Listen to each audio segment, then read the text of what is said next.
Hi guys, welcome back to my channel. Today I'm going to show you how you can change your mouse pointer size. So if you think your mouse pointer is too small for your eyes, you can try to increase the size by click on Windows Start icon and jump into the settings and click accessibility. Here you can choose mouse pointer and touch, mouse pointer color and size.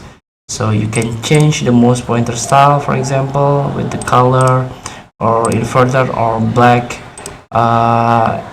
on white border, and this is the default.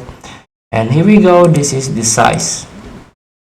So you can try to increase, maximum is 15. It's a big cursor, right? If you feel this is too big, you can try to decrease it. You can drag the slider. Default is 1, maybe the 2 is enough. No need it to 15. I think there's no purpose to make it a 15. So feel free to try. Thank you for watching. Don't forget to comment, like, and subscribe. Also click the text button below. See you in the next video.